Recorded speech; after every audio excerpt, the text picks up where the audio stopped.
Hello students, हम कर रहे थे approaches of comparative politics. Last session में हमने जो मॉडर्न अप्रोच है इसकी बेसिक इन्फॉर्मेशन एंड फीचर्स किए थे। एंड आज हम इस सेशन में modern approach of comparative politics है, इसमें सिस्टम अप्रोच है। सिस्टम अप्रोच की सिस्टेमेटिक स्टडी करेंगे, इसकी बेसिक इन्फॉर्मेशन लेंगे, ये कैसे ओरिजिन में आती है, इसका क्या मीनिंग है। तो सिस्टम अप्रोच है, इसको हम इनपुट आउटपुट मॉडल भी कहते हैं। सिस्टम अप्रोच जिसको डेविड ईस्टन है, इन्होंने बहुत अच्छे से एक्सप्लेन किया है। तो सिस्टम किस चीज़ को रिप्रेजेंट करता है, जैसे हम अपनी बॉडी का सिस्टम कहते हैं।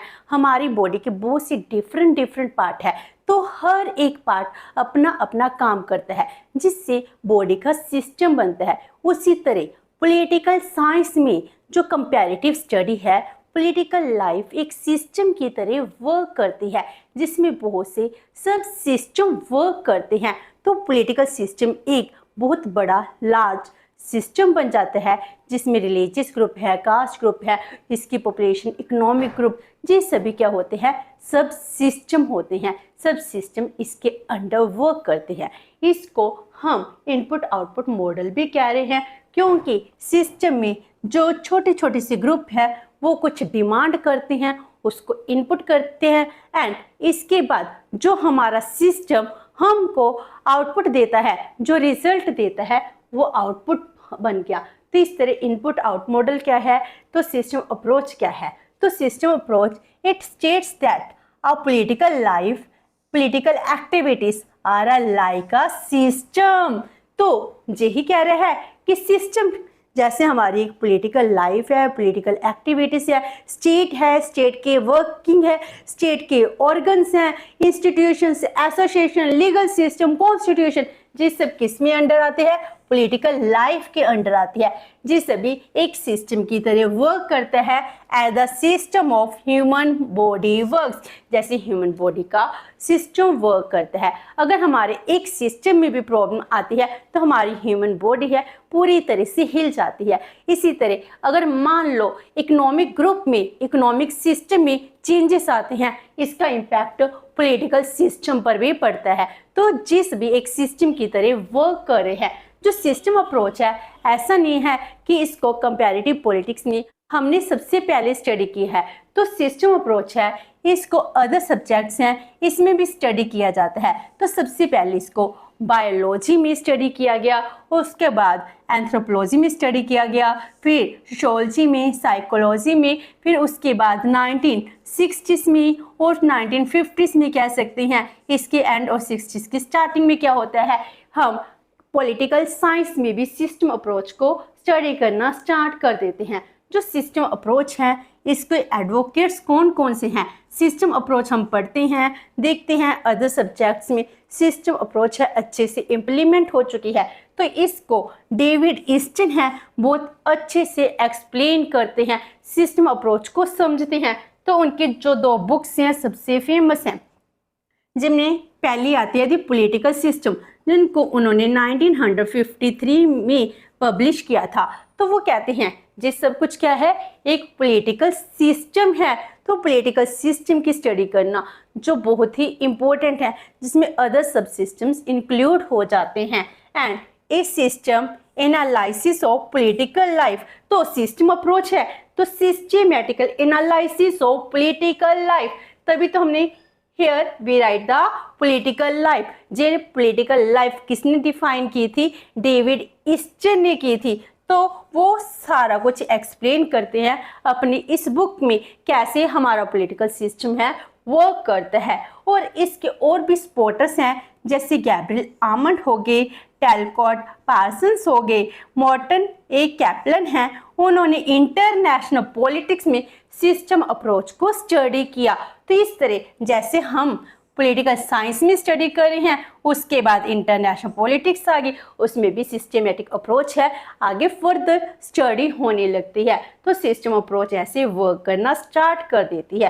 तो इसमें जो सिस्टम है क्या, सिस्टम का मीनिंग क्या है। जब हम पॉलिटिकल सिस्टम की बात कर रहे हैं तो पॉलिटिकल सिस्टम क्या है, सिस्टम का मीनिंग क्या है, पॉलिटिकल का मीनिंग क्या है, इसकी एक सेपरेट वीडियो है जिसका लिंक डिस्क्रिप्शन बॉक्स में है, जिससे आप पॉलिटिकल सिस्टम की स्टडी कर सकते हो। तो सिस्टम क्या डिफाइन कर है, सिस्टम को आमंड एंड पावल हैं वो डिफाइन करते हैं। वो कहते हैं a system implies interdependence of parts and boundaries of some kind between it and its environment। तो सिस्टम क्या होता है, बहुत जो डिफरेंट पार्ट्स हैं, जो डिफरेंट सब सिस्टम हैं, इनके इंटरडिपेंडेंस होती है।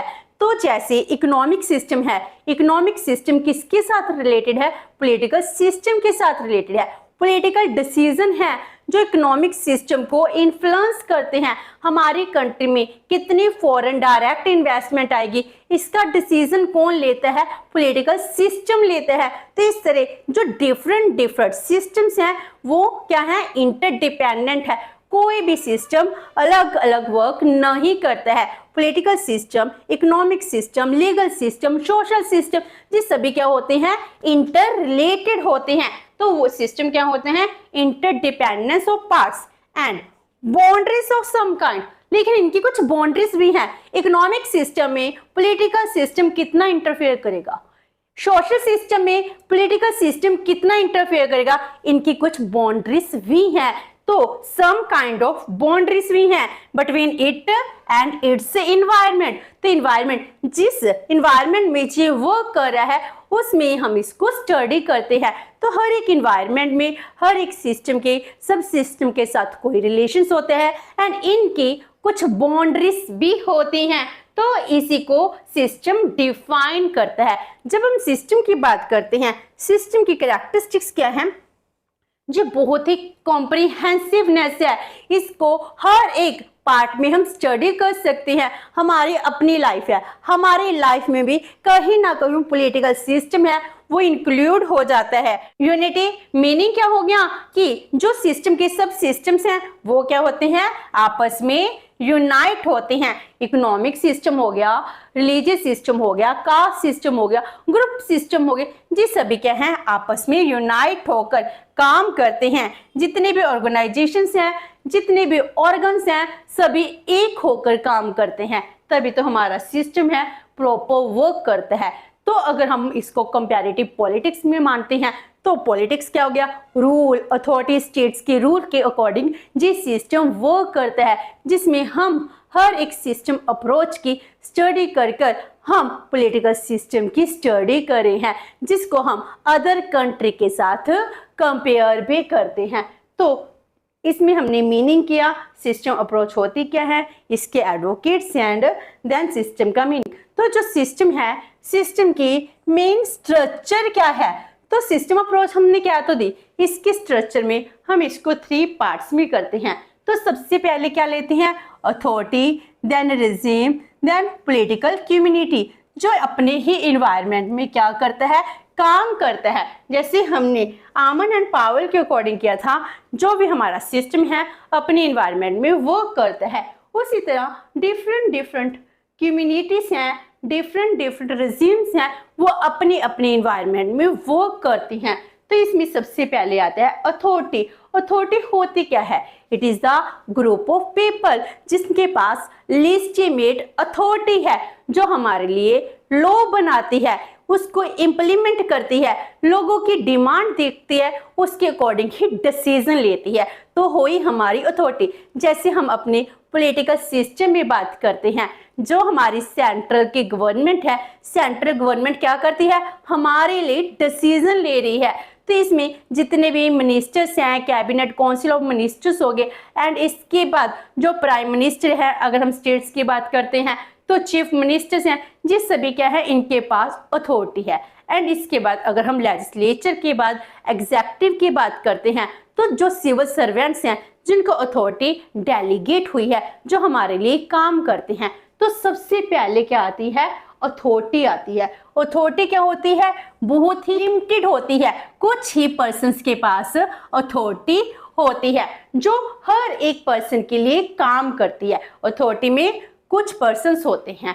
उसके बाद आता है रिजीम। रिजीम क्या, जो हमारे पर्सन्स हैं, पीपल हैं, वो कैसे काम करते हैं, वो सिस्टम में रहते हैं, सिस्टम के लोग को मानते हैं, उनको सिस्टम में फेथ कैसे होगा? बिकॉज ऑफ रिजिम, क्योंकि रिजिम में हम इंक्लूड कर रहे हैं कॉन्स्टिट्यूशन को, लॉ को, ट्रेडिशंस को। तो अगर हमारा सिस्टम पर फेथ है, हमारा लॉ के लिए है, हमारा कॉन्स्टिट्यूशन के लिए है, हमको लगता है अगर हम कॉन्स्टिट्यूशन के अकॉर्डिंग वर्क करेंगे, कोई लॉ को ब्रीच नहीं करेगा तो लाइफ स्मूथ होगी। अगर लॉ को कोई ब्रीच करता है उसको पनिशमेंट दी जाएगी। तो जो रेजिम है ये क्या करता है? हमारी सोसाइटी में एक स्टेबिलिटी है, इसको मेंटेन करता है। And after that political community क्या होगी? हम जैसे पर्सन, जैसे हम लोग क्या करते हैं, अपनी नीड्स को फुलफिल करना चाहते हैं, हम सिस्टम से इंटरेक्ट करते हैं। तो पॉलिटिकल कम्युनिटी में क्या आते हैं? ग्रुप ऑफ इंटरेक्टेड पीपल जो अपने डिमांड्स के लिए अवेयर है, सिस्टम से डिमांड करते हैं, तो वो लोग पॉलिटिकल कम्युनिटी में आते हैं। जो भी पॉलिटिकल सिस्टम के लिए, पॉलिटिकल मैटर्स में अवेयर होते हैं, उसमें डिस्कस करते हैं, उसमें इंटरफेयर करते हैं, वो सभी पॉलिटिकल कम्युनिटी में आ जाते हैं। एंड इसमें सबसे कम पर्सन्स होते हैं अथॉरिटी में, उसके बाद रिजीम आ जाता है एंड पॉलिटिकल कम्युनिटी बहुत बड़ी होती है। एंड जब तक पॉलिटिकल कम्युनिटी का साथ रिजीम एंड अथॉरिटी का है तब तक सिस्टम स्मूथ वर्क करता है। अगर मान लो पॉलिटिकल कम्युनिटी का अब फेथ खत्म हो गया तो रिजीम एंड अथॉरिटी कुछ नहीं कर पाएंगे, उसके बाद रेवोल्यूशन हो जाती है जिसका बहुत बड़ा नुकसान होता है। इसीलिए अथॉरिटी है अपने हर एक काम के लिए पॉलिटिकल कम्युनिटी को रिस्पॉन्सिबल भी होती है। तो ये मेन स्ट्रक्चर है जिसमें अथॉरिटी सिस्टम हमारा वर्क करता है। तो इसका एक अपना इन्वायरमेंट भी है, तो ये अपने इन्वायरमेंट में वर्क करती है। वो इन्वायरमेंट कैसा है? तो जो हमारा पॉलिटिकल सिस्टम है इसका इन्वायरमेंट है, हम इसको 2 पार्ट्स में डिवाइड करते हैं जिसको डेविड ईस्टन ने डिफाइन किया है। वो कहते हैं जितना भी सिस्टम है एक स्पेशल इन्वायरमेंट में वर्क करता है। तो पहला आता है intra societal environment, then extra societal environment. Intra societal, हमारी सोसाइटी के अंदर ही हमारे कुछ फैक्टर्स हैं वो इन्वायरमेंट को, पॉलिटिकल सिस्टम को इन्फ्लुएंस करते हैं। जैसे कास्ट ग्रुप्स हो गए, रिलीजियस ग्रुप्स हो गए, इंटरेस्ट ग्रुप्स, इम्यूनिटी ग्रुप्स, ये सभी क्या करते हैं? सिस्टम को इन्फ्लुएंस करते हैं। तो ये हमारे सिस्टम के विद इन वर्क कर रहे हैं तो ये भी इन्फ्लुएंस करते हैं। तो ये इंट्रा सोसाइटल इन्वायरमेंट हो गया। एक्स्ट्रा मीनिंग हमारे जो सिस्टम है, सिस्टम से बाहर के जो भी फैक्टर्स है वो इन्फ्लुएंस करेंगे। जैसे इंटरनेशनल ऑर्गेनाइजेशन होगी, यूनाइटेड नेशंस ऑर्गेनाइजेशन होगी, वर्ल्ड हेल्थ ऑर्गेनाइजेशन होगी, वर्ल्ड ट्रेड ऑर्गेनाइजेशन होगी एंड सो ऑन। बहुत सी ऑर्गेनाइजेशन है वो इन्फ्लुएंस करते हैं। इंटरनेशनल लॉज हैं, हमको वो भी मानने पड़ते हैं, हम इंटरनेशनल लॉ के अकॉर्डिंग ही वर्क करते हैं। इसके लिए बड़ी बड़ी कॉवेनेंट्स होती हैं तो उसके अकॉर्डिंग वर्किंग होती है। Constitutional system of other countries, अब हम अदर कंट्रीज का कॉन्स्टिट्यूशनल सिस्टम भी देखते हैं, वो भी हमारे सिस्टम को इन्फ्लुएंस करता है।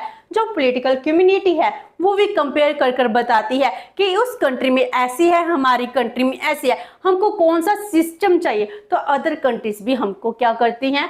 इन्फ्लुएंस करती हैं। इस तरह पॉलिटिकल सिस्टम है एक स्पेशल इन्वायरमेंट में वर्क करता है। तो इस तरह जो हमारी सिस्टमेटिक अप्रोच है, इस सिस्टमेटिक अप्रोच में एक सिस्टम है, एक नॉर्मल रूल्स हैं, रेगुलेशन है जो 1 बाय 1 वर्क करते हैं। तो पॉलिटिकल सिस्टम भी सिस्टमेटिकली वर्क करता है जो एक चेन के अकॉर्डिंग वर्क करी है। अगर इसकी एक चेन भी ब्रेक होती है तो इसका रिजल्ट क्या होता है? हमारा जो पॉलिटिकल सिस्टम है इसमें क्राइसिस आ गया।